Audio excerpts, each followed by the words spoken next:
2020 itu menggunakan aplikasi Arkasnya ya, dari dinas langsung.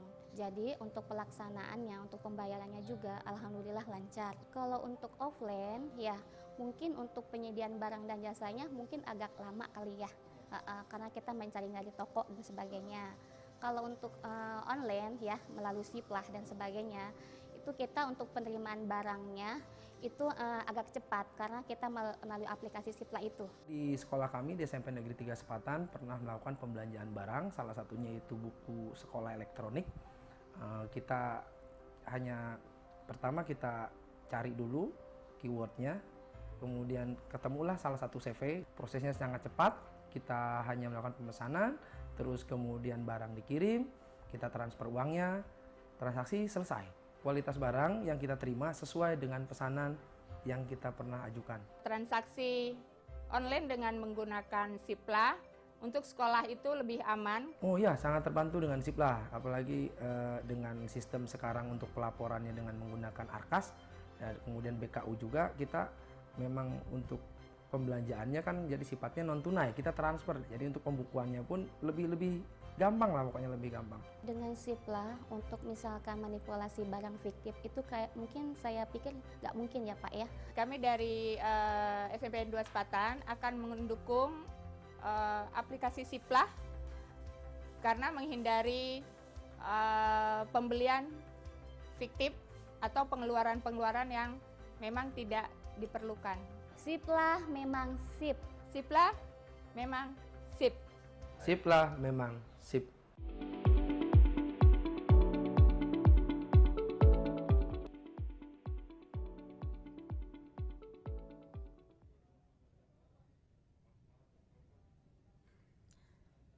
Assalamualaikum warahmatullahi wabarakatuh. Salam sejahtera dan juga selamat siang ya. Ini sudah menuju ke siang hari. Kembali saya Ida Novita dapat hadir di tengah-tengah Anda dan juga menyapa rekan-rekan yang turut hadir dan juga bergabung dalam kanal Zoom. Kali ini masih tetap bersama dengan saya akan membahas mengenai talk show daring sosialisasi Siplah 2020. Dan saya juga ingin menyapa rekan-rekan calon penyedia UMKM, apa kabar, masih bergabung dengan kami pastinya Bapak dan juga Ibu. Tetap semangat ya. Dan sekali lagi jangan lupa untuk mengikuti protokol kesehatan, menggunakan masker dan juga menjaga jarak demi kelancaran hari ini ya Bapak dan juga Ibu. Baik, dan saya juga akan langsung menyapa narasumber yang sudah bergabung, namun sayang sekali kali ini narasumber tidak ada yang hadir di samping saya, melainkan sudah hadir melalui Zoom. Langsung saya akan menyapa satu persatu narasumber kami, di mana nantinya akan kami bahas dengan topik UMKM sebagai penyedia dalam Siplah. Nah, kita pastinya penasaran kira-kira siapakah yang diuntungkan. Nanti kita akan bahas dalam sesi ini. Untuk narasumber pertama ada Bapak Daniel Asnur, Sekretaris Deputi Bidang Produksi dan Pemasaran Kemenkop UKM. Selamat siang Bapak. Selamat siang Bu, walaupun kita berjauhan tapi kita dihubungkan oleh internet, jadinya tetap dekat. Baik, sudah tersambung Bapak Daniel Asnur. Ya. Dan saya akan sapa kembali narasumber berikutnya, yaitu sudah hadir Bapak Agus Prayitno. Beliau merupakan PLT Direktur Pengembangan Sistem Perizinan Berusaha BKPM. Selamat siang Bapak. Selamat siang, Assalamualaikum warahmatullahi wabarakatuh. Waalaikumsalam. Kita jauh tapi tetap dekat di hati Mbak. Terima kasih, salam buat teman-teman semua yang ada di daerah. Oke. Dan berikutnya Bapak Inyoman Adiarna, PLT Direktur Ekonomi Digital Kemenkominfo. Selamat siang Bapak. Mohon maaf Bapak, audionya bisa tolong dinyalakan. Mohon maaf kami tidak dapat mendengar suara Bapak. Mohon izin. Bapak Inyoman. Selamat siang Mbak. Baik. Apa kabar? Sudah terdengar jelas Bapak suaranya. Terima kasih banyak atas invitationnya. Baik, terima kasih. Dan berikutnya saya akan kembali menyapa ada Ibu Enzelin Saryah, Kepala Seksi Pelaku Usaha Perdagangan melalui Sistem Elektronik Dit Bina Usaha dan Pelaku Distribusi Kemendak. Selamat siang Ibu, apa kabar? Selamat siang Bapak Ibu semua, terima kasih atas waktu yang diberikan. Semoga kita semua sehat-sehat. Amin, baik. Dan Menuju ke narasumber berikutnya, terakhir di segmen ketiga ini sudah hadir Ibu Endang Suwartini. Beliau merupakan Direktur IKM Logam, Mesin Elektronika dan Alat Angkut, Dijen Industri Kecil, Menengah dan Aneka Kemenperin. Selamat siang Ibu. Mohon izin Bapak. Saya menggantikan Ibu Endang, Bapak Agus. Bu Moderator. Ya. Selamat siang, terima kasih sudah mengundang kami. Mohon maaf saya menggantikan Ibu Endang berhubung dengan acara yang bersamaan sehingga saya menggantikannya. Terima kasih Mbak, terima kasih semuanya. Baik, terima kasih. Oke, ini kita langsung saja kembali. Saya akan jelaskan sedikit mengenai sesi talk show di segmen ketiga ini. Kepada seluruh narasumber akan kami berikan kesempatan masing-masing untuk menyampaikan topik pembahasannya, yaitu 10 menit Bapak dan juga Ibu. Nanti setelah itu kembali saya turut mengundang Bapak dan juga Ibu dimanapun Anda berada untuk aktif memberikan pertanyaan kepada narasumber. Kalau boleh sekalian ditujukan untuk Bapak siapa atau Ibu siapa di kolom komentar Zoom Anda. Nanti kami akan pilih dan akan langsung kami sampaikan kepada narasumber sehingga bisa langsung dijawab. Untuk itu mungkin langsung kami berikan kesempatan kepada perwakilan dari Kemenkop UKM untuk bisa memberikan topik pembahasan.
Dengan 442.000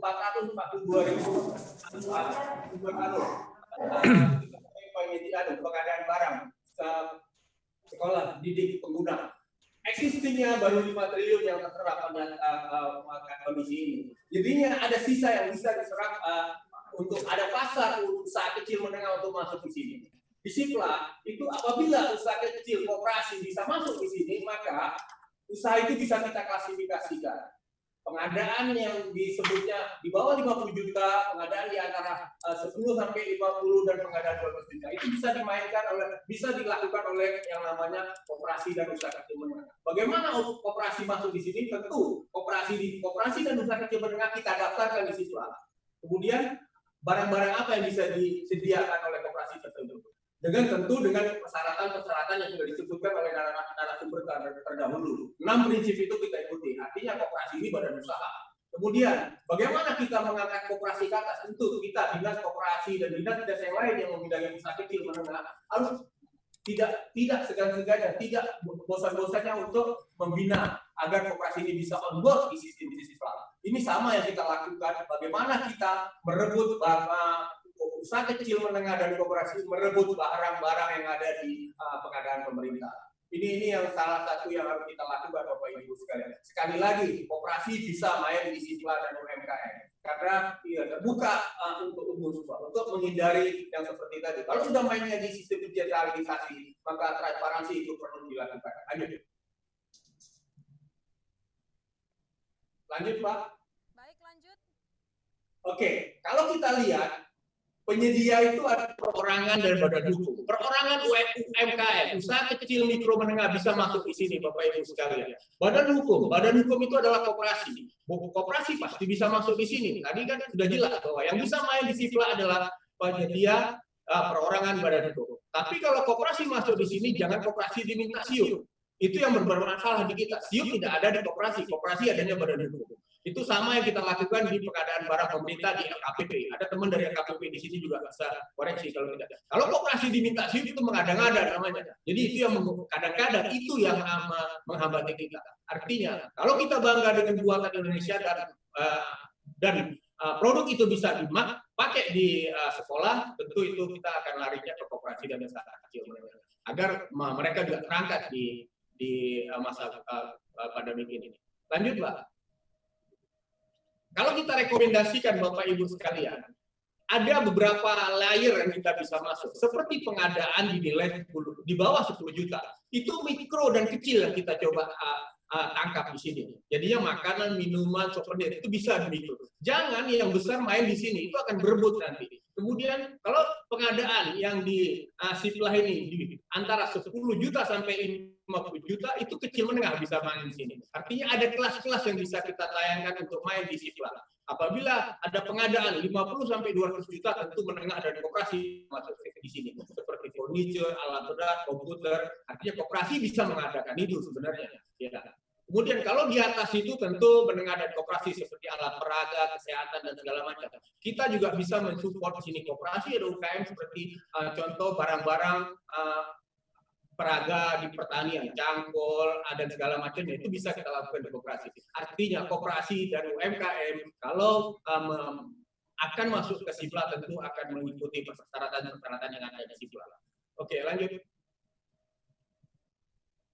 Ayo kita kolaborasi. Jadi ya kalau kita ingin barang-barang koperasi dan UMKM ini main di Sipla dan itu diambil oleh sekolah yang akan menguntungkan ekonomi di sekitar dan ekonomi sekolah, maka kita harus berkolaborasi. Seluruh dinas ini harus ikut bagaimana caranya mengangkat koperasi dan usaha kecil menengah ini di Sipla. Diharapkan dinas-dinas setiap provinsi atau kabupaten kota dapat mendorong UMKM binaannya mendaftar pada aplikasi Sipla, sekaligus menjadi konsumen produk-produk UMKM pada sekolah di daerah masing-masing. Contohnya begini, kalau ada satu sekolah di wilayahnya ada yang bisa menyediakan peralatan seperti kursi dan segala macamnya, tentu koperasi atau usaha kecil menengah tersebut dimasukkan ke Sipla. Jadinya usaha sekolah yang di dekat situ akan mendapat support barang juga dari ekonomi di sekitar UKM di sekitarnya. Jadi harganya itu tidak akan mungkin bisa lebih tinggi. Kalau misalnya dikirim dari luar Jawa atau itu tuh akan tinggi. Tapi kalau di sekitar daerah masing-masing memasukkan UKM dan kooperasinya ke dalam sistem Sipla,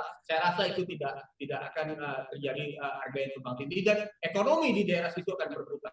Artinya kalau kita mau setuju dengan sukses story kita, jumlah keterlibatan UMKM yang main di Sipla ini akan meningkatkan transaksi pengadaan yang ada di daerah kita masing-masing. Saya rasa itu informasi dari saya dan saya tidak menghabiskan waktu saya yang 10 menit Bu ya. Sekian, terima kasih. Baik, terima kasih banyak loh Bapak, sudah on time sekali pas 10 menit loh. Ini Pak Daniel dari Kemenkop. Bahkan menariknya dengan potensi yang besar ini UMKM bisa mendapatkan kemudahan dari Sipla ya Bapak ya. Luar biasa ya, Bapak. Baik, untuk kita langsung saja Berikutnya kami persilakan kepada narasumber berikutnya, itu perwakilan dari BKPM. Untuk itu langsung saja boleh langsung disampaikan topik pembahasannya pada siang hari ini, Bapak. Mohon izin. Baik, dan rupanya kita sambil menunggu untuk tersambung. Halo Bapak, selamat siang. Selamat siang. Sudah siap untuk menyampaikan Bapak? Siap, Mbak. Baik, 10 menit dari sekarang Bapak. Terima kasih. Dari BKP mohon paparannya, Mbak.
Sistem online single submission, Ibu bisa ke oss.go.id.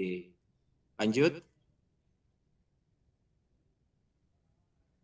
Nah, Bapak dan Ibu, terkait dengan jenis permohonan perizinan berusaha di dalam sektor dalam sistem OSS ada 20 sektor. Di sini kecuali adalah keuangan, pertambangan, minyak, dan gas bumi. Yang penting khususnya terkait dengan persorangan mikro kecil, ini akan terbit namanya izin usaha mikro kecil. Yang tadi sudah disampaikan oleh Pak Daniel Asnur, dari kami sebetulnya memfasilitasi teman-teman para pelaku usaha khususnya yang ada di Siplah ini.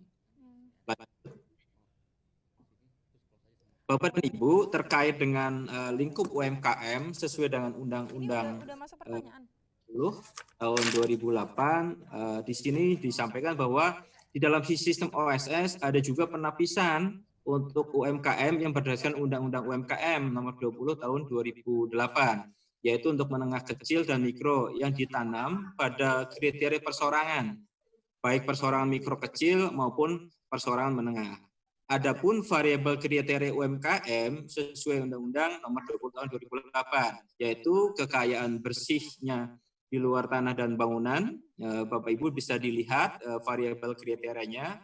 Untuk mikro kurang dari 50 juta, kemudian untuk kecil sama dengan 50 juta sampai dengan 500 juta yang akan terbit sebagai UMK-nya. Kemudian untuk menengah 500 juta sampai dengan 10 miliar yang akan terbit izin usaha dan sesuai dengan sektornya masing-masing. Lanjut. Nah, bagaimana proses perizinan berusaha melalui OSS? Ini untuk non persorangan dan persorangan menengah, prinsipnya sama saja sebetulnya, bahwa OSS, Bapak dan Ibu membuat akun dulu di dalam OSS nanti kalau keluar nomor induk berusaha. Nomor induk berusaha ini juga sebagai tanda daftar perusahaan, kemudian juga sebagai angka panel importir, juga nomor induk kepabeanan. Ini buat yang non persorangan dan persorangan menengah, Bapak dan Ibu. Kemudian akan terbit izin usaha, prinsipnya izin usaha ini akan terbit untuk yang pertama ini tidak efektif karena Bapak dan Ibu harus memenuhi komitmen prasarananya, yaitu ada izin lokasi, izin lingkungan, IMP dan SLF. Setelah itu dipenuhi, barulah kemudian diimplementasi, diefektifkan, maka terbitlah izin usaha yang efektif. Setelah itu, Bapak dan Ibu, para pelaku usaha mengurus izin operasional komersial sesuai dengan yang dipersyaratkan teknisnya, dan akan keluarlah izin yang efektif ketika persyaratan sudah terpenuhi semuanya. Lanjut. Kemudian terkait dengan proses perizinan berusaha melalui OSS untuk izin usaha mikro kecil, ini khususnya bagi teman-teman para pelaku usaha yang di daerah, yang di dalam SIPLA ini kemungkinan kebanyakan adalah penyedia yang kecil dan mikro. Bapak dan Ibu, yang pertama adalah membuat akun dulu di dalam OSS, seperti juga yang tadi di dalam non persorangan akan Bapak Ibu me-apply untuk nomor induk berusaha. Nah, nomor induk berusaha untuk untuk persorangan juga sama, berlaku sebagai TDP, kemudian juga API ekspor dan nomor induk kepabeanan. Nah, khusus untuk IUMK ini yang berbeda. Berbedanya dengan yang non persorangan tadi. Khusus untuk IUMK ini langsung bersifat efektif Bapak dan Ibu. Ini sesuai dengan ketentuan yang berlaku bahwa IUMK-nya langsung bersifat efektif. Dan Bapak dan Ibu tidak wajib mempunyai NPWP, kecuali Bapak dan Ibu sebagai pelaku usaha akan melakukan ekspor. Dan tidak ada komitmen untuk IMB dan SLF. Ini khusus untuk IUMK. Nah, kemudian Bapak Ibu bisa apply kemudian ke DPMBTSP yang tadi saya sampaikan, ini langsung efektif. Kemudian ketika memang diperlukan izin operasional komersial, nah ini tergantung persyaratan teknisnya. Nanti ketika sudah terpenuhi persyaratan teknisnya, izin operasional komersial akan langsung bersifat efektif. Itu. Kemudian selanjutnya, nah, ini kami yang sudah sistem OSS ini sudah terintegrasi dengan kurang lebih 17 KL, yang 3 KL ada supporting, bahwa sistem OSS ini sudah terintegrasi dengan sistem yang dimiliki oleh Dukcapil, yaitu Kementerian Dalam Negeri, terkait dengan validasi nomor induk kependudukan. Kemudian juga terintegrasi dengan sistem AHU online untuk PT, CV, dan firma. Jadi datanya adalah kita semuanya menarik data yang ada di Kemenkumham, khususnya AHU online. Kemudian juga terintegrasi dengan Direktorat Jenderal Pajak, khususnya dengan terkait dengan KSBP, konfirmasi status wajib pajak untuk NPWP, dan juga dengan ATR BPN untuk RDTR. Jadi prinsipnya sistem-sistem 4 sistem ini adalah supporting dari OSS, sistem OSS. Jadi semua sudah tervalidasi di dalam sistem OSS kaitannya dengan NIK, kemudian dengan aspek legalitas PT, kemudian juga dengan NPWP dan lokasinya untuk RDTR-nya. Nah, ini sebetulnya prinsipnya sama yang sudah tadi saya jelaskan terkait dengan integrasi dengan KL. Jadi once Bapak dan Ibu sudah masuk ke dalam sistem OSS, prinsipnya semua data yang sudah tervalidasi keabsahannya di dalam sistem OSS. Cuma memang ini mungkin dengan teman-teman Pak Daniel, kami belum bisa terintegrasi dengan AHU online, khususnya terkait dengan aspek legalitas koperasi Bapak.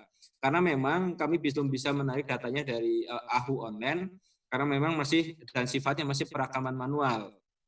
Memang kami sedang menjajaki terkait dengan integrasinya seperti apa dengan teman-teman Kumham.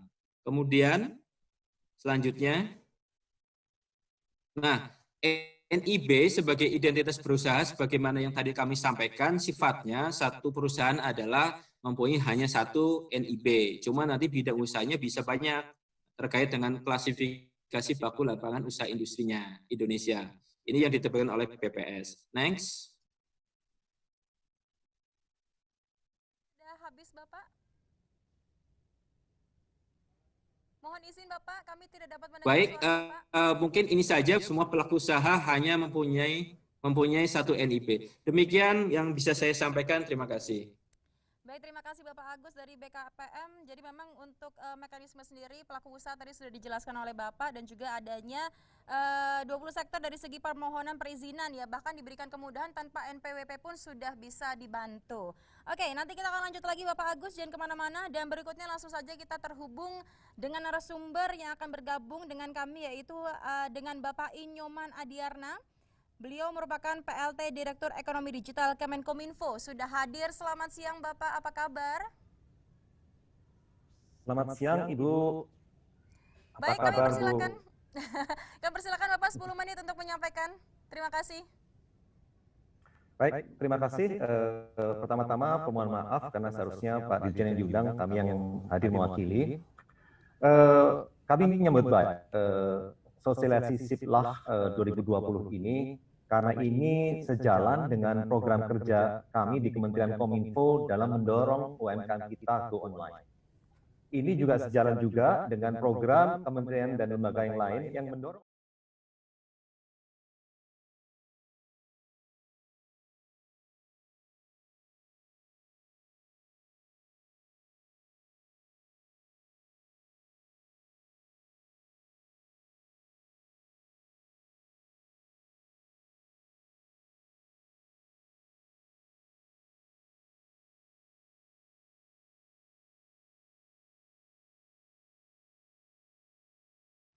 Ya, mungkin bisa langsung disambung saja.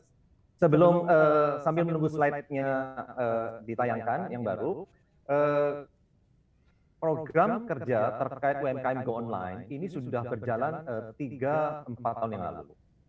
Dan sudah banyak pencapaian yang kami lakukan ini dalam suatu namanya Gerakan Nasional UMKM Go Online. Ini kami bekerja sama dengan Kementerian Koperasi, Kementerian Perdagangan, Kementerian Perindustrian, ya, dan Kementerian lembaga lain. Tujuannya adalah agar makin banyak UMKM kita yang go online. Ada tahapan-tahapannya, ya. Yang pertama itu adalah onboarding. Jadi bagaimana UMKM yang selama ini berjualan secara offline, dia bisa masuk menjadi berjualan secara online.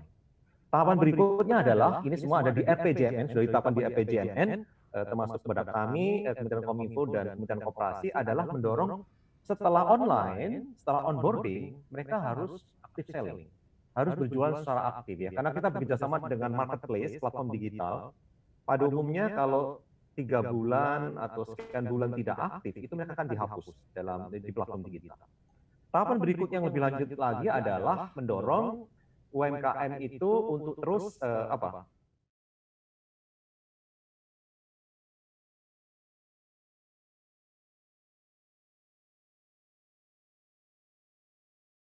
Parannya. Baik, silakan Bapak. Ya. Baik, bisa ke slide berikutnya. Nah, ini yang tadi kami sampaikan.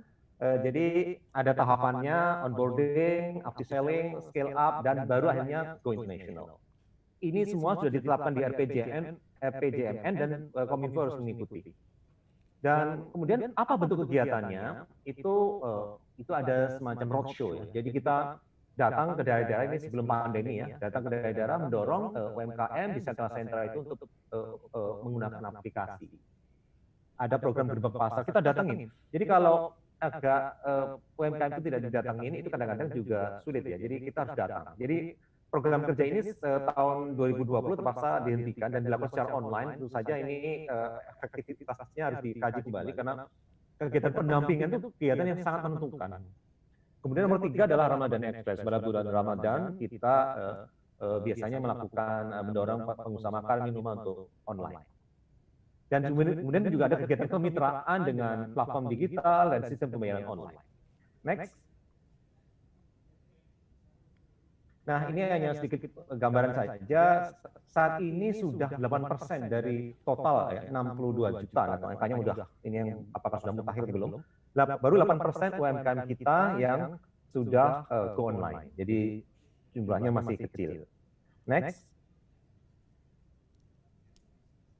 Nah, ini adalah target pemberdayaan UMKM dari 2020-2024.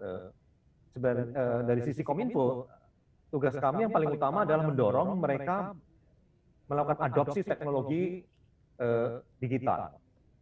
Tujuannya adalah supaya UMKM itu bisa melakukan transformasi digital. Ya, setelah scale up, kita juga ingin mendorong mereka punya kemampuan untuk market intelligence, memahami pasar. Kemudian kita juga mendorong adanya pelatihan offline dan online. Sekarang sedang kami siapkan.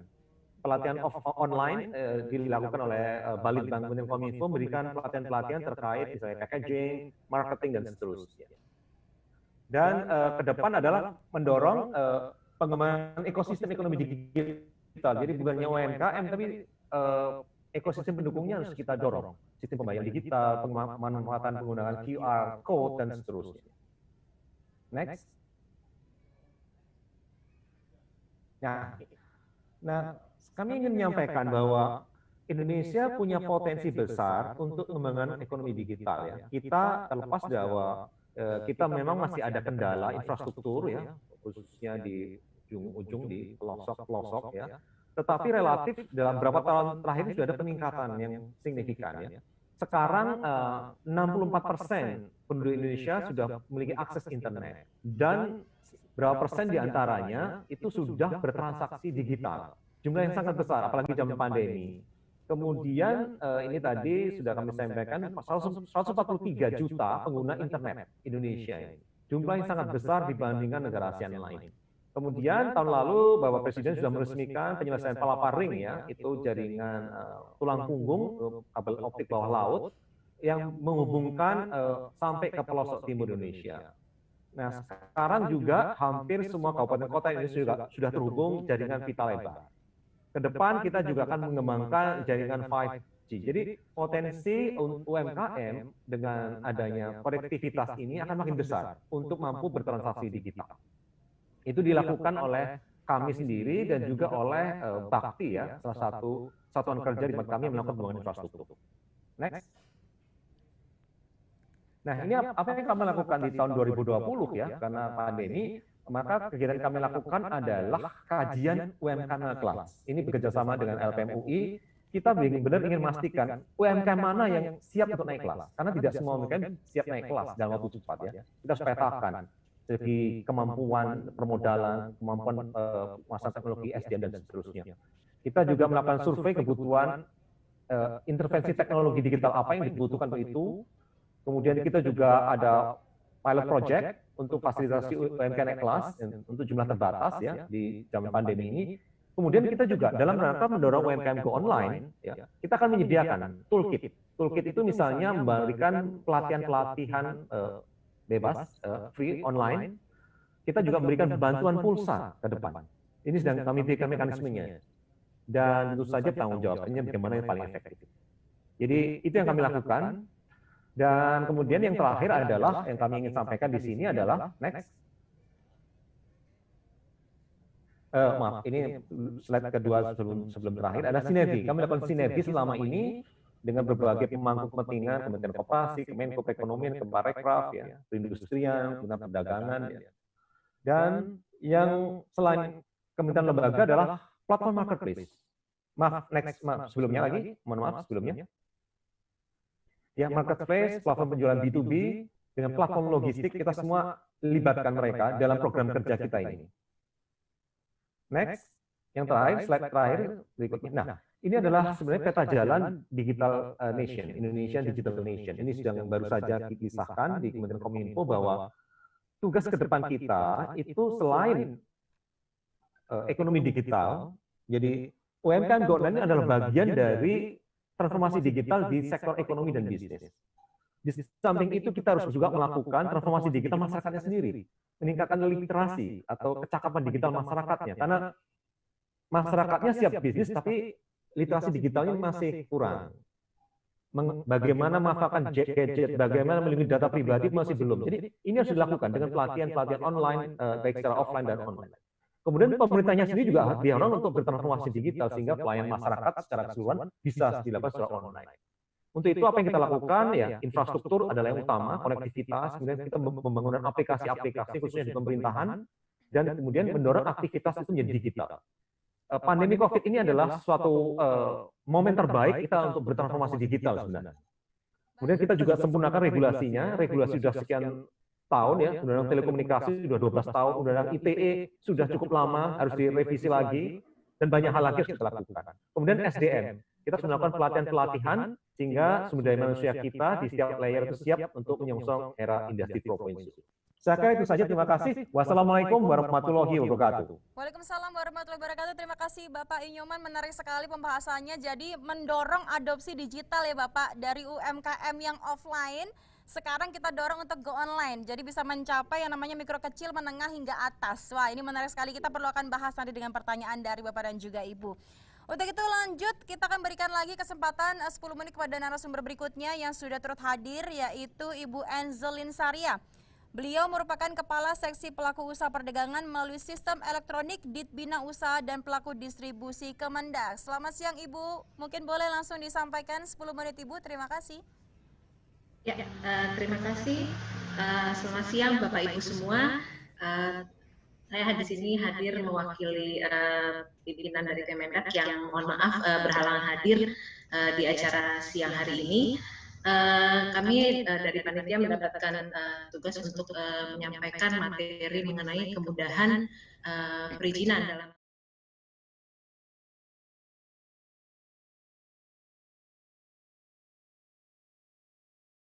untuk paparannya halaman berikutnya. Untuk aktivitas perdagangan melalui sistem elektronik atau yang kita kenal dengan e-commerce ini, pemerintah telah mengeluarkan aturan PP nomor 80 tahun 2019 tentang perdagangan melalui sistem elektronik. Tujuan utama dari pengaturan PP 80 ini adalah untuk menciptakan consumer trust dan consumer confidence yang dipercaya dengan terciptanya kedua kondisi ini, maka dengan sendirinya akan meningkatkan pertumbuhan e-commerce itu sendiri. Selain tujuan utama tadi untuk menciptakan consumer trust dan consumer confidence, PPPMSE ini juga ditujukan untuk memberikan kepastian dan perlindungan hukum bagi para pihak yang terlibat dalam transaksi e-commerce, kemudian memberikan pengutamaan dan perlindungan terhadap kepentingan nasional dan UMKM, memberikan kesempatan berusaha bagi semua pihak, serta memberikan equal playing field yang sama antara pelaku usaha offline dengan online, kemudian juga antara pelaku usaha tradisional dengan pelaku usaha yang modern yang bergerak, pelaku usaha asing dan juga pelaku usaha lokal.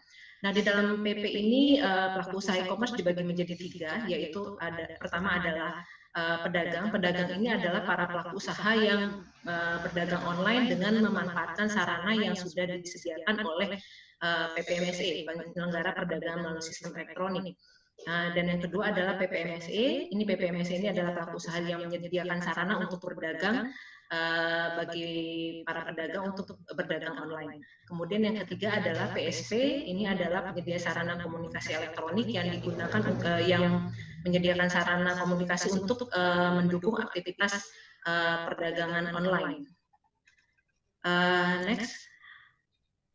Kemudian inti dari PPPMSE ini sendiri adalah untuk menciptakan consumer trust dan consumer confidence adalah bagaimana pelaku usaha ini menyampaikan data dan informasi yang lengkap dan benar kepada konsumen mengenai 4 informasi utama, yaitu mengenai siapa identitas pelaku usahanya, kemudian apa spesifikasi produk, kemudian juga mekanisme pembayaran dan mekanisme pengiriman.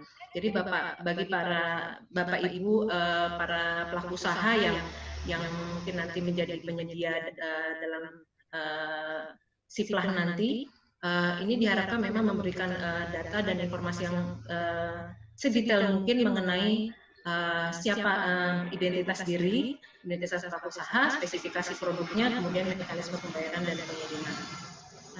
PP 80 ini kemudian telah disusun aturan turunannya, yaitu di dalam Permendak 50 tahun 2020. Ini mengatur lebih detail mengenai beberapa ketentuan yang ada di dalam PPPMSE. Yang tujuan dari PP Permendak ini adalah memberikan panduan bagi masyarakat mengenai mekanisme perizinan, tata cara periklanan, pembinaan dan pengawasan dalam PMSE untuk mendukung perlindungan konsumen. Next paparannya.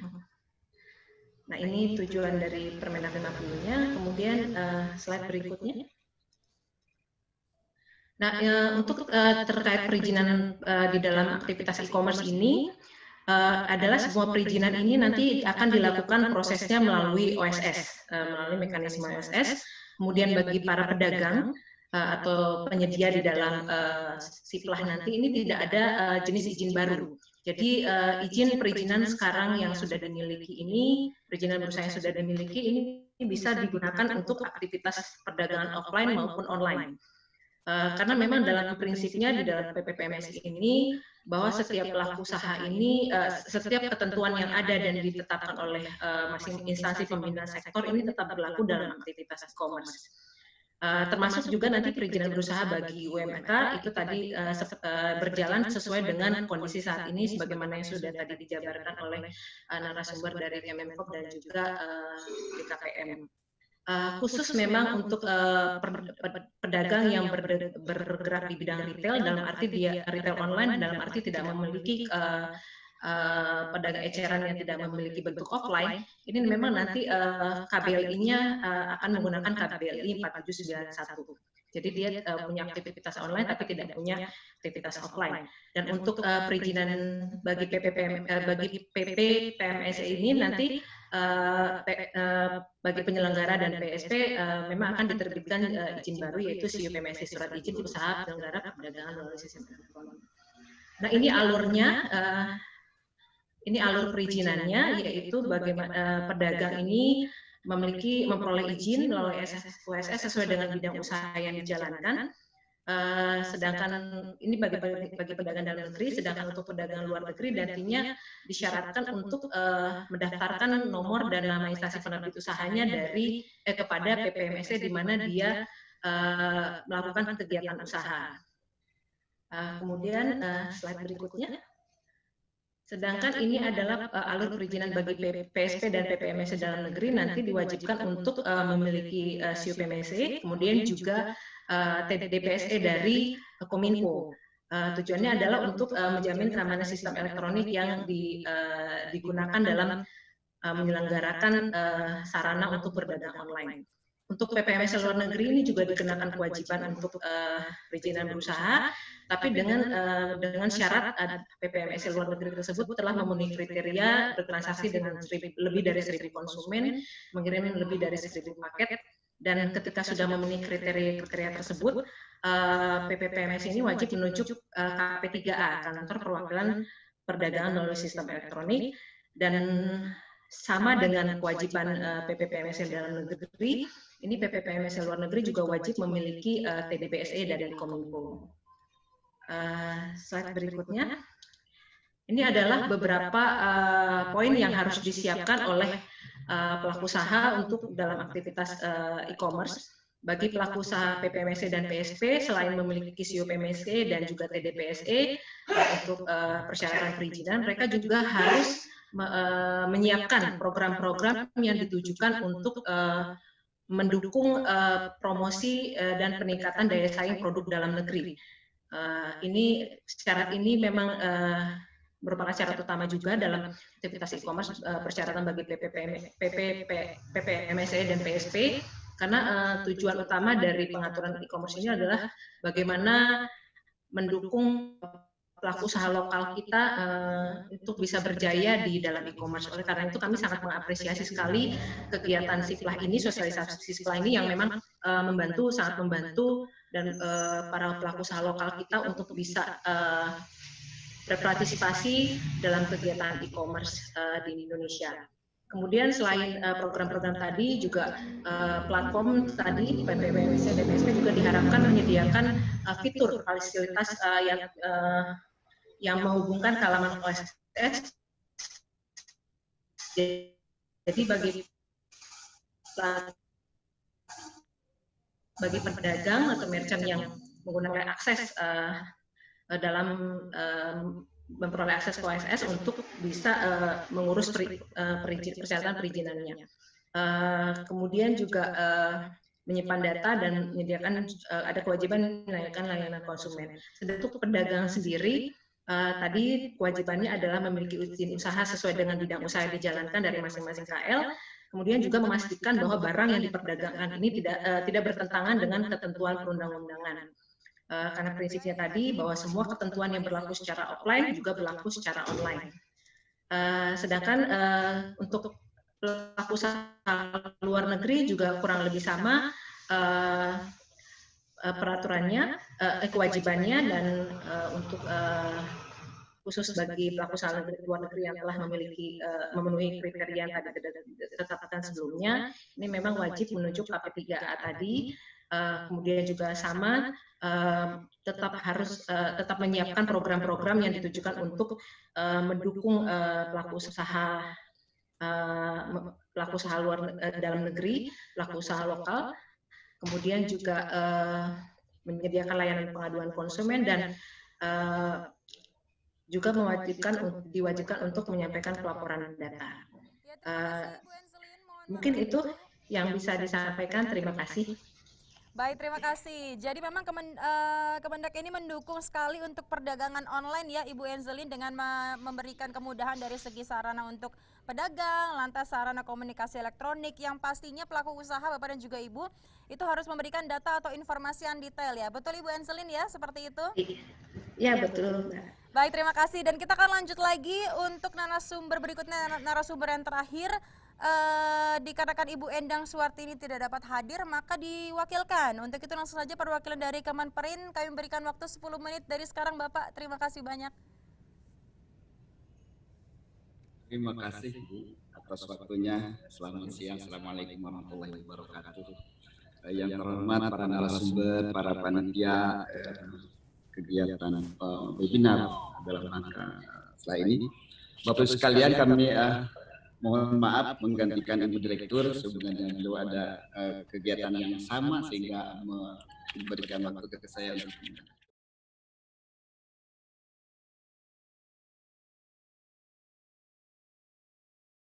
Bapak Ibu sekalian, tadi Pak Daniel sudah bercerita tentang UMKM, lalu Pak Agus Pratnyo mengenai bagaimana untuk masuk ke sistem izin dan sebagainya. Kemudian jadi dari Pak Nyoman tadi saya masuk ke online-nya, lalu demikian juga demikian. Kami dari sisi produknya saja supaya lebih singkat. Bapak Ibu sekalian, apa yang tadi sudah disampaikan oleh Pak Daniel, Pak Agus, Pak Nyoman sama Pak Ijelin, kami dari sisi produk, tentunya bagaimana penguatan daya saingnya. Next. Mohon dilanjut. Next. Nah, ini program kami yang bisa nanti dimasukkan di dalam sistem Siplah. Bagaimana kami memperkuat ya, bagaimana supaya produk-produk ini bisa masuk? Karena itu diperkuat dengan daya saing. Kami harus bagaimana? Kami menyediakan bagaimana akses pembiayaan, lalu akses sumber bakunya seperti apa, lalu kita ada fasilitas teknologinya seperti apa, lalu peningkatan kualitas produknya seperti apa, lalu ada peningkatan akses pasarnya. Ini ada 5 kegiatan ini yang untuk mendorong penguatan daya saing. Next.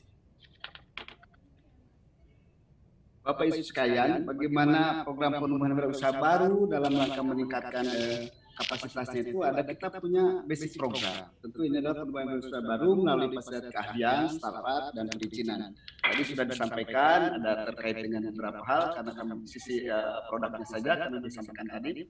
Kemudian kita bagaimana untuk mengakselerasi program melalui wirausaha yang sudah mulai merintis dan menjalankan usahanya.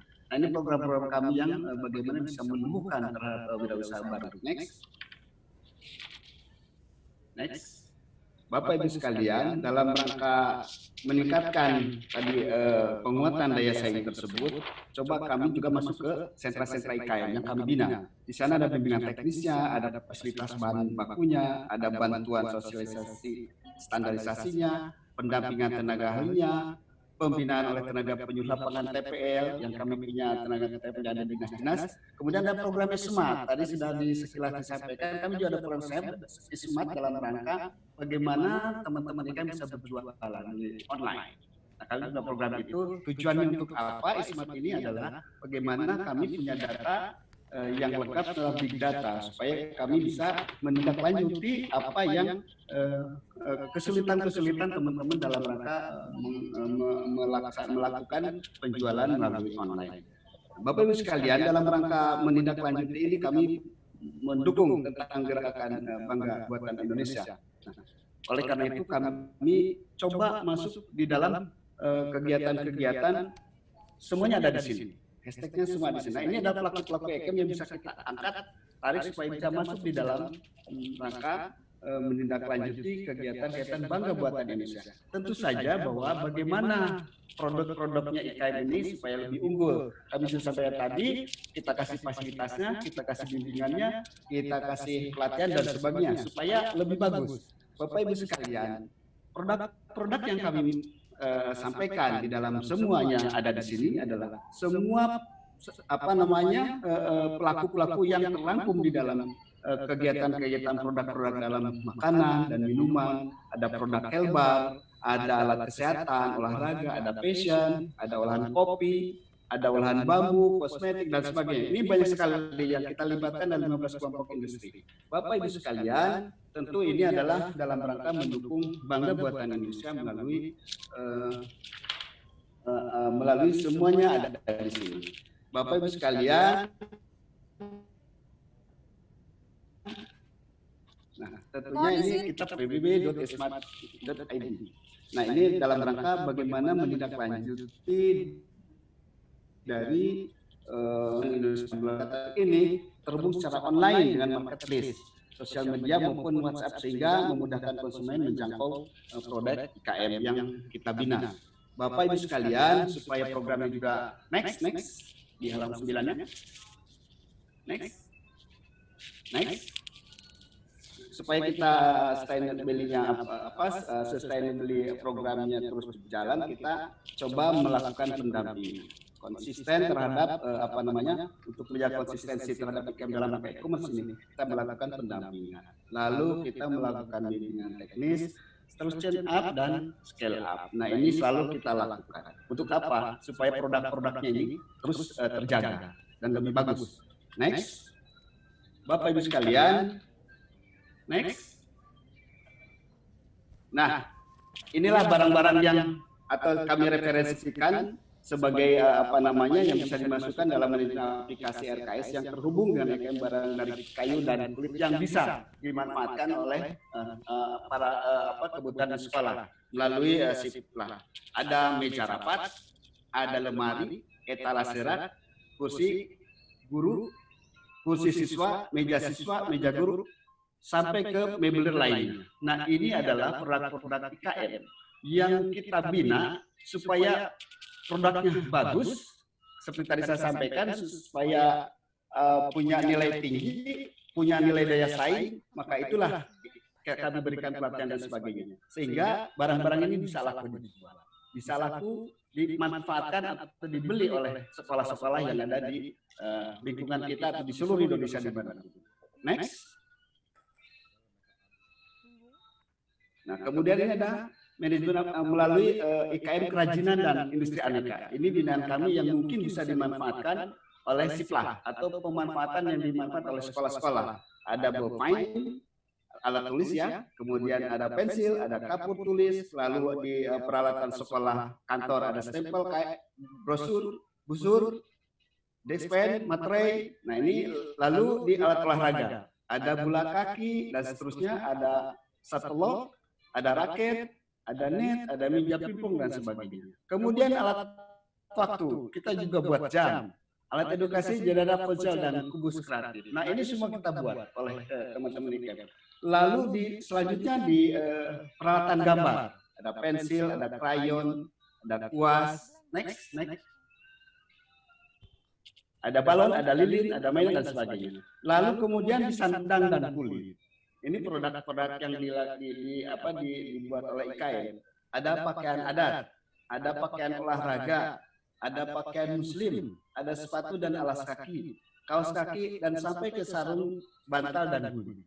Ini adalah produk-produk yang dibina oleh Kementerian Perindustrian kepada IKM. Lalu di kimia dan bahan bangunan. Nah ini ada sabun mandi, sabun cuci tangan, deterjen, alkohol, parfum, dan cairan pembersih, genteng, minyak serai, dan lain-lain.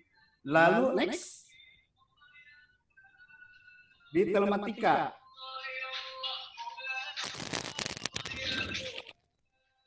Nah, lalu di elektronika ada aplikasi pola, ada membatik, ada jasa servis peralatan, ada kabel, ada kapasitor, sampai ke armatur lampu. Nah ini kami buat supaya ini bisa dimanfaatkan di sekolah-sekolah. Lalu kita ada di IKM alat angkut. Ada becak sampah. Nah, ini untuk pengangkutan alat sampah di sekolah-sekolah. Lalu ada gerobak sampah, gerobak biasa, gerobak sorong, troli dan sebagainya. Kontainer sampah dan sebagainya. Kita buat ini oleh institusi kecil. Kemudian juga ada di subdit logam dan mesin. Nah, ini ada plat aluminium pagar, kawat duri, teralis, atap dari baja, lalu mesin potong rumput. Kemudian bangku, kursi selalu sampai ke aksesoris, misalnya lambang guru Garuda dan sebagainya. Kemudian alat kesehatan, rutin operasi, alat pertaniannya ada sabit, golok, skop, pisau potong dan sebagainya. Kemudian juga alat pertukangan, gergaji, lem, obeng dan sebagainya. Ini kami buat. Sekali lagi bahwa kami tetap menekankan kepada kualitasnya seperti apa. Nah, ini yang selalu kami bimbing sama kami kedepankan supaya daya saingnya tuh kita perkuat. Lalu di subdit logam dan mesin lainnya seperti ada baskom, dandan dan sebagainya, tempat sampah dan lain sebagainya, sikat kawat, garpu sama dan sebagainya. Ini sampai ke garpu makan pun kita ada. Nah, ini adalah yang mungkin bisa dimanfaatkan oleh siswa. Silakan next. Nah, Bapak Ibu sekalian, ini mebelir yang kami bina. Mungkin ini bisa dimanfaatkan sebagai mebelir bagi gedung sekolah yang bisa dimanfaatkan oleh ruang istirahat dan sebagainya. Nah, ini yang sudah kami sampaikan dari sisi kemampuan dari produk-produk yang sudah kami bina. Seperti inilah diantaranya seperti mebelir yang bisa dimanfaatkan atau di ruang-ruang istirahat, ruang guru dan sebagainya. Next. Nah, ini perlu IKM kerajinan dan aneka yang potensial dimasukkan dalam siplah. Ini adalah IKM kebutuhan untuk alat tulis, alat gambar, alat olahraga dan peralatan drum band pada siplah mungkin bisa dimanfaatkan. Seperti inilah produk-produk yang dibina oleh kami. Next. Nah, ini ada IKM untuk alat olahraga. Pakaian muslim yang sudah tadi disampaikan, sepatu, kaos kaki, bendera dan sebagainya. Ini produk-produk IKM yang sudah kita bina. Ini bisa dimanfaatkan untuk alat-alat olahraga bagi anak sekolah dan sebagainya. Next. Lalu ini IKM yang dapat memasuk kebutuhan cairan pembersih, sabun cuci tangan, bahan bangunan, batu bata dan sebagainya. Ini yang bisa kami dorong untuk bisa masuk di kebutuhan-kebutuhan sekolah. Next. Nah, ini contoh produk IKM elektronika telematika yang potensial yang bisa juga masuk ke dalam siplah seperti lampu penerangan jalan raya, ada smart farming, ada modul praktikum, kemudian ada untuk meja belajar, artificial termasuk sini. Terus ada rantex, ada lampu LED. Ini semua buatan IKM yang bisa dimanfaatkan sebagai penerangan dan sebagainya yang bisa dimasukkan di siplah. Lalu Bapak Ibu sekalian, ini ada IKM pemasok untuk pembuatan pagar teralis. Yang sudah diberikan sudah habis Bapak Agus Tafib. Ya. Mohon izin Bapak, nanti bisa kita lanjutkan kembali dengan pertanyaan ya Bapak. Baik, terima kasih Bapak Ibu sekalian. Inilah produk-produk IKM yang bisa dimanfaatkan oleh Kementerian Pendidikan dan Dinas Pendidikan dimanapun berada. Baik, terima kasih Bapak Agus. Tadi kalau kita melihat dari daya saing IKM yang sudah disebutkan oleh Bapak Agus, jadi Kemenparin ini memberikan fasilitas dan juga pembinaan untuk peningkatan kemampuan sentra IKM ya Pak Agus ya. Oke, dan rupanya sudah banyak sekali pertanyaan dari Bapak dan juga Ibu yang sudah masuk ke kami dan akan segera kami jawab dengan narasumber. Pertanyaan pertama yaitu dari Distrik Tulang Bawang. Ini untuk semuanya, tapi mungkin nanti bisa diwakilkan oleh salah satu narasumber. Ada 3 pertanyaan sekaligus ya Bapak dan juga Ibu, mohon disimak. Ada batasan omset atau tidak untuk bergabung dengan siplah? Lantas bagaimana UMKM di sekitar sekolah mendaftar dalam siplah dan syarat khususnya seperti apa? Mungkin adakah dari Bapak dan juga Ibu yang ingin menjawab terlebih dahulu? Atau mungkin boleh Bapak Inyoman ini yang berhubungan dengan UMKM Go Online. Bapak Inyoman masih bersama dengan kami? Halo Bapak. Masih Bu, masih Ya, Bu. saya akan ulangi pertanyaannya. Ini mengenai batasan omset, ada batasan omsetkah atau tidak? Lantas bagaimana UMKM di sekitar sekolah mendaftar dalam Siplah, Bapak Inyoman? Bu, terkait Siplah, ini yang harusnya bisa menjawab kalau nggak Kementerian Pendidikan dan Kebudayaan dan juga mungkin LKPP ya. Yang kami lakukan di Kementerian Kominfo itu adalah sebenarnya mendorong mereka UMKM ini yang selama ini offline itu masuk dulu berjualan dulu secara online, belajar dulu berjualan secara offline. Nanti dengan sendirinya akan mudah bergabung ke Siplah dan seterusnya. Mungkin Bapak Ibu narasumber lain bisa menjawab kalau terkait Siplahnya sendiri. Terima kasih. Saya coba jawab. Oke, baik. Mungkinkah adakah yang ingin kembali menjawab pertanyaan narasumber? Oke. Mengenai omset tadi sudah jelas, kalau usaha kecil menengah itu kita bagi omsetnya Bapak Ibu sekalian. Dan itu bisa masuk semua di Siplah. Bagaimana caranya masuk di Siplah? Jadinya omset itu ada yang dari 50 juta sampai dengan 300 juta itu mikro. Asetnya 50 juta, omset 300 juta itu mikro. Kemudian aset 500 juta sampai dengan 10 miliar dan omset 2,5 M sampai 50 miliar itu menengah. Aset 50 juta sampai 500 juta, omset 300 juta sampai 2,5 M itu kecil. Itu ada di Undang-Undang 20 2008 Bapak Ibu sekalian. Jadinya selain dari itu juga boleh masuk di sini karena di persyaratannya tidak ada di Siplah. Bagaimana cara masuk Siplah? Ini walaupun izin teman-teman dari pendidikan. Siplah ini adalah yang punya itu adalah di Departemen Pendidikan, Kementerian Pendidikan bekerja sama dengan 6 mitra di blibli.com, belanja, Pesona Edu, Toko Lada, kemudian Eruka Book sama Inti. Buka aja Bapak Ibu sekalian Siplah.Kemendikbud.go.id kalau ya. Kemudian di situ ada mitra. Pilih bagaimana jadi penyedia. Misalnya, Bapak Ibu setelah buka itu menu Siplah, di situ ada mitra, nanti ada 6 penyedia. Bapak Ibu mau masuk di penyedia yang mana? Misalnya di blibli.com. Di situ ada formulir penyedia. Ada nanti di situ masuk namanya siapa, kemudian NPWP-nya berapa, NIK-nya berapa. Tapi yang tidak ada di sini saya lihat koperasi, cuma hanya bilang PT dan CP. Mungkin teman-teman dari pendidikan bisa mengklarifikasi nih, karena koperasi nggak bisa masuk kalau di klub antara PT dan CP.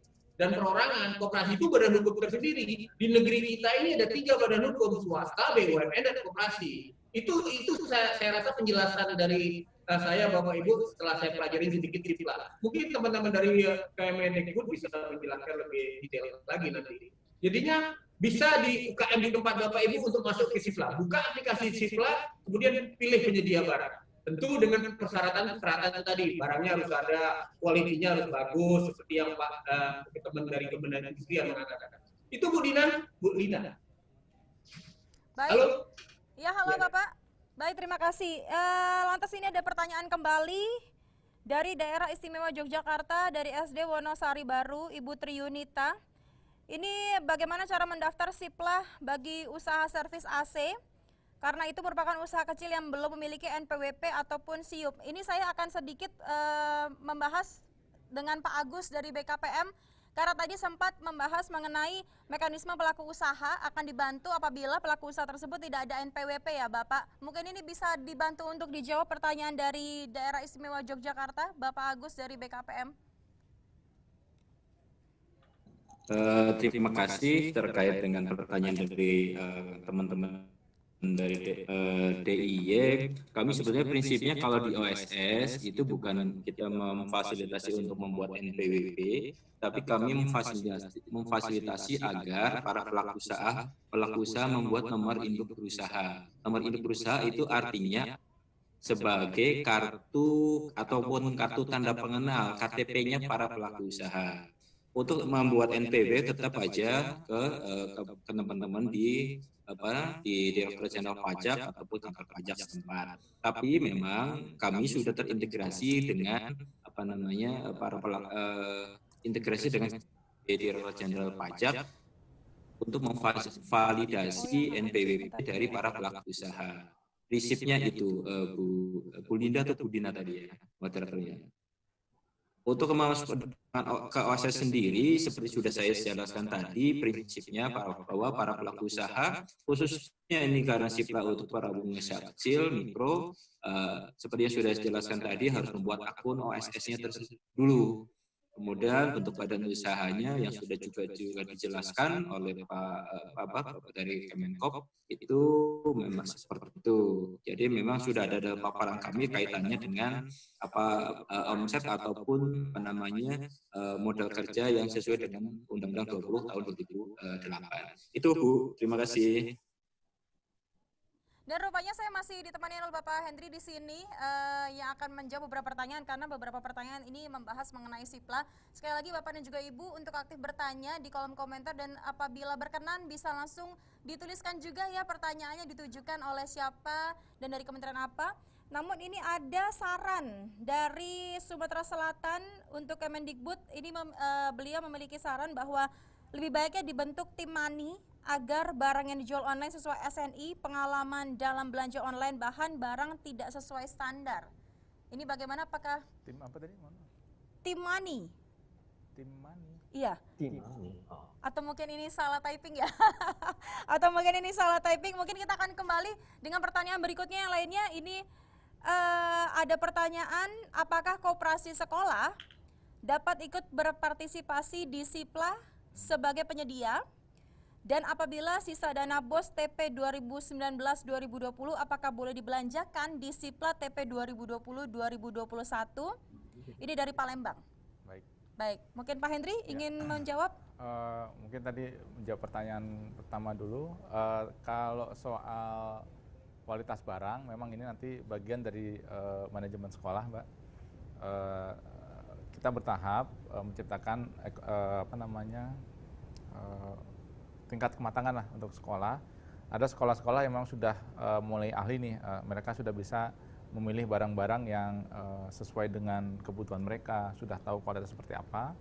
Ada yang memang sekolah-sekolah yang baru tahu, oh ternyata sekarang harus belanja online nih. Nah memang ini butuh bertahap, makanya kita menggandeng semua kementerian. Setelah acara sosialisasi ini kita akan bikin lagi talkshow yang sifatnya tematik. Kita akan bahas lagi secara lebih kupas lagi lebih dalam ya, tentang kualitas barang, tentang perpajakan dan lain-lain lah. Kita akan bahas lagi secara tematik. Nah kalau tadi pertanyaan kedua sebenarnya kan di segmen sebelumnya sudah sempat dijawab juga. Jadi untuk koperasi sekolah itu memang dibolehkan untuk bergabung di SIPLA.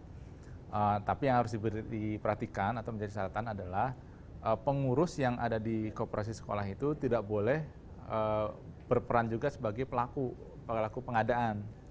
Kalau istilahnya kan nanti jadi jeruk makan jeruk gitu. Betul. Ya, jadi ini koperasi sekolahnya secara kepengurusan itu harus ditata lagi sehingga pelaku pengadaannya itu tidak menjabat di koperasi sekolah. Mungkin sederhananya seperti itu. Nah, kalau terkait yang dana BOS Afkin, pada prinsipnya memang di Juknis Afkin ini sebenarnya mungkin teman-teman dari Podidasmen yang bisa menjawab lebih detail. Namun pada prinsipnya karena di Juknisnya sudah dibunyikan untuk sisa anggaran di 2019 itu mengikuti peruntukan yang tahun 2020. Jadi BOS afirmasi kinerja itu menambah alokasi dari dana BOS yang reguler. Jadi semua belanjanya juga otomatis belanjanya melalui SIPLA. Gitu. Baik. Oke, dan rupanya ini kalau saya baca juga banyak sekali pertanyaan dari SIPLA, tapi sebelum nanti kita akan closing untuk segmen 3 ini, mungkin adakah yang ingin disampaikan Ibu Enzelin Saria dari Kemendak mengenai programnya atau seperti apa yang ingin disampaikan, Ibu? Dikarenakan memang pertanyaannya banyak sekali mengenai SIPLA tadi seperti yang Bapak Hendri bahas, nanti kita akan kulik lagi lebih dalam ya Bapak ya di segmen-segmen berikutnya. Mungkin dari Ibu Enzelin ada yang ingin disampaikan, Ibu? Terima kasih Mbak. Mungkin tadi sedikit pertanyaan mengenai servis AC tadi. Jadi kalau memang pelaku usahanya ini masih level mikro kecil, ya mungkin pengurusan izin usahanya bisa melalui memperoleh UMK. Untuk list SIP kegiatan usaha yang ada menggunakan SIUP itu nanti bisa dilihat di Permendak 64 tahun 2020. Di situ ada list kegiatan usaha apa saja yang menggunakan SIUP.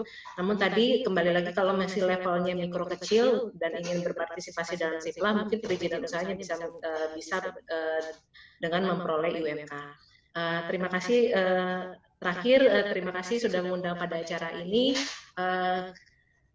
Mari Bapak Ibu pelaku usaha ikut berpartisipasilah di dalam SIPLA ini, karena ini adalah peluang bagi Bapak Ibu semuanya yang diberikan oleh Kementerian Pendidikan agar Bapak Ibu bisa go online dan meningkatkan skala usaha, skala bisnis Bapak Ibu melalui aktivitas e-commerce. Mungkin itu Mbak yang bisa disampaikan. Terima kasih. Ibu. Dan satu lagi boleh ya kesimpulan dari Bapak Agus Tafib, mungkin sedikit saja Bapak kesimpulan untuk hari ini.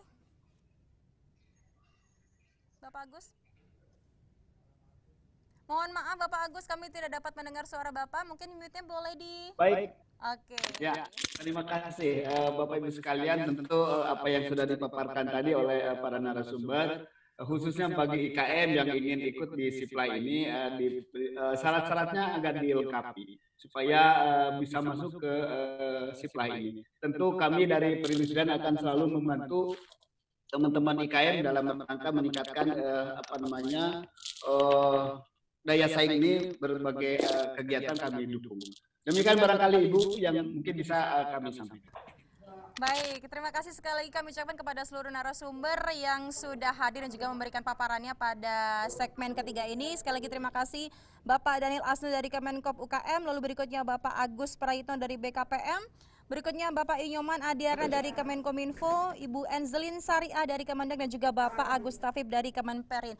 Dan itulah tadi singkat kami jelaskan mengenai UMKM sebagai penyedia dalam SIPLA. Dan sekali lagi pasti nanti kita akan segera kembali lagi di segmen terakhir, yaitu segmen 4. Kalau tadi kita bicara mengenai UMKM dan keuntungannya, lantas bagaimana dengan mitra SIPLA?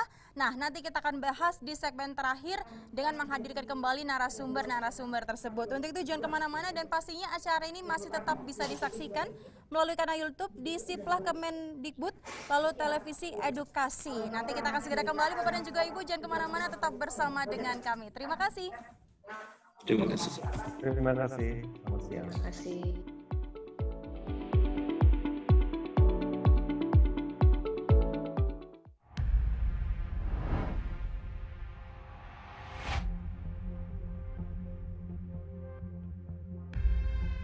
Begitu banyak waktu terbuang dan perlu kejelian untuk menyesuaikan antara kebutuhan dan biaya yang harus dikeluarkan.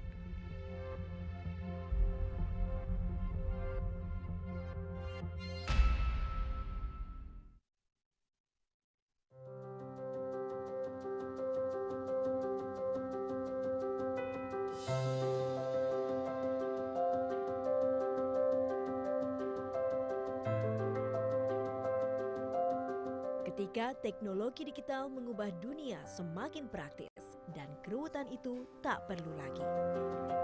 Adalah platform sistem pengadaan di sekolah atau SIPLA yang diluncurkan Kemendikbud sejak Juni 2019 telah memudahkan pihak sekolah dalam mengelola dana BOS. SIPLA merupakan sistem elektronik yang menggandeng penyedia pasar atau marketplace untuk menyediakan kebutuhan pihak sekolah dalam pengadaan barang dan jasa.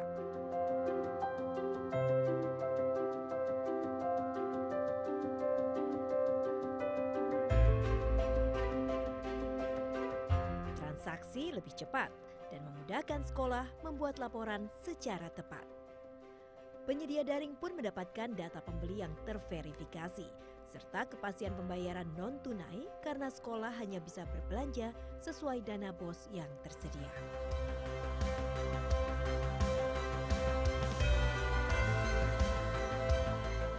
SIPLA memang SIP.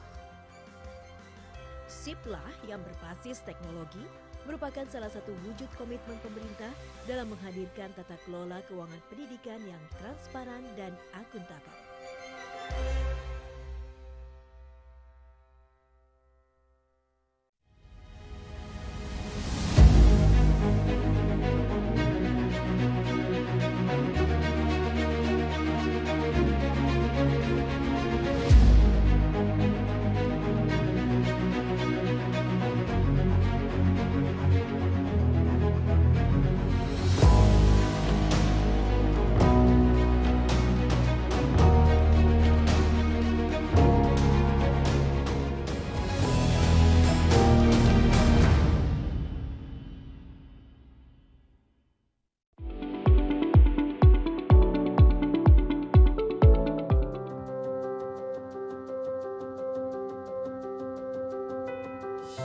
Penggunaan dana BOS untuk tahun 2020 itu menggunakan aplikasi Arkasnya ya dari dinas langsung.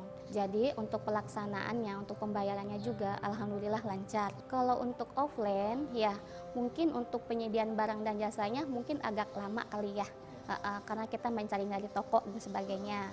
Kalau untuk online ya melalui Siplah dan sebagainya, itu kita untuk penerimaan barangnya itu agak cepat karena kita melalui aplikasi Siplah itu. Di sekolah kami di SMP Negeri 3 Sepatan pernah melakukan pembelanjaan barang, salah satunya itu buku sekolah elektronik. Kita hanya pertama kita cari dulu keywordnya, kemudian ketemulah salah satu CV, prosesnya sangat cepat, kita hanya melakukan pemesanan, terus kemudian barang dikirim, kita transfer uangnya, transaksi selesai.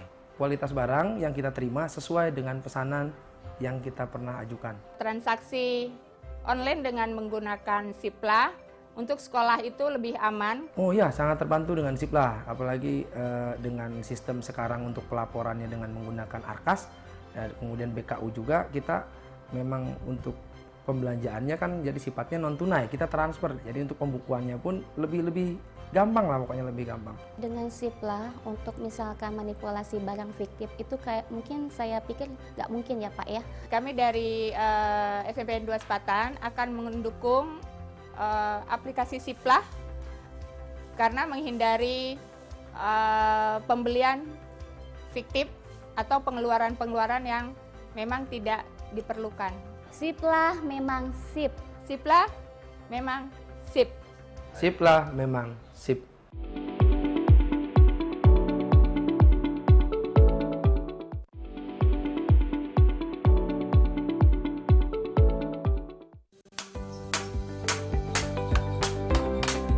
Saya berbisnis furniture ini sudah dimulai dari tahun 2007. Beda bisnis dulu dan sekarang yang paling signifikan adalah jumlah pemain bertambah, namun kue terbatas.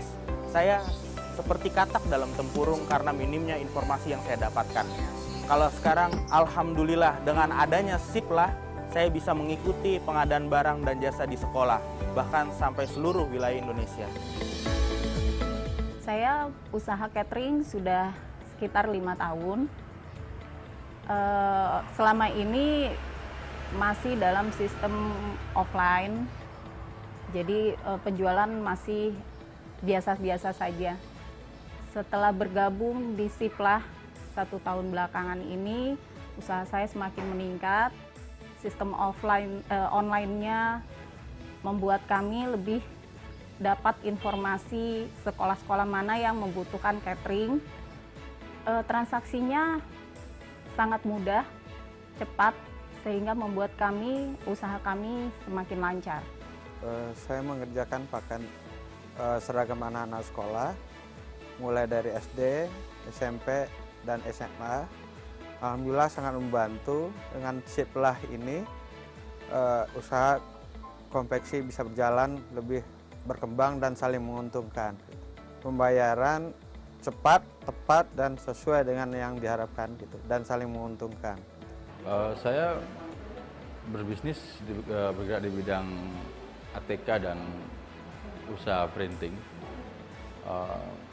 Sekarang saya merasa omset saya itu sejak ikut Siplah itu makin naik gitu loh. Jadi Siplah ini selain pembayaran juga bagus dan lancar, Jadi saya juga sekarang bisa tidur dengan pulas tanpa harus khawatir kapan saya dibayar. Sip lah, memang sip. Sip. Sip. Sip.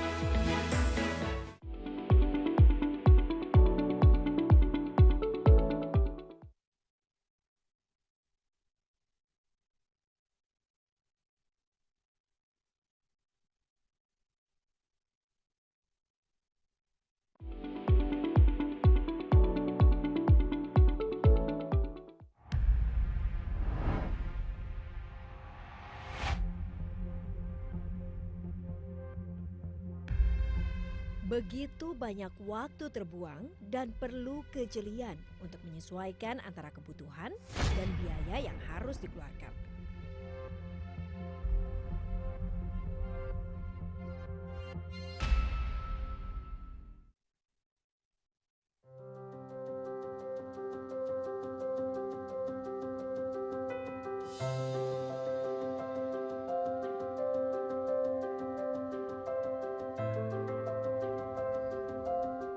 Ketika teknologi digital mengubah dunia semakin praktis dan keruwetan itu tak perlu lagi. Adalah platform sistem pengadaan di sekolah atau SIPLAH yang diluncurkan Kemendikbud sejak Juni 2019 telah memudahkan pihak sekolah dalam mengelola dana BOS. SIPLAH merupakan sistem elektronik yang menggandeng penyedia pasar atau marketplace untuk menyediakan kebutuhan pihak sekolah dalam pengadaan barang dan jasa.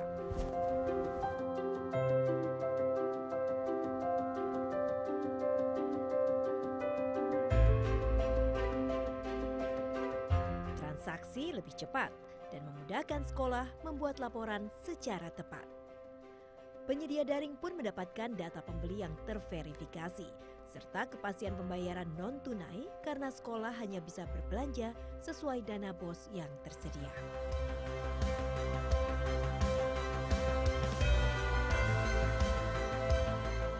SIPLAH memang sip. SIPLAH yang berbasis teknologi merupakan salah satu wujud komitmen pemerintah dalam menghadirkan tata kelola keuangan pendidikan yang transparan dan akuntabel.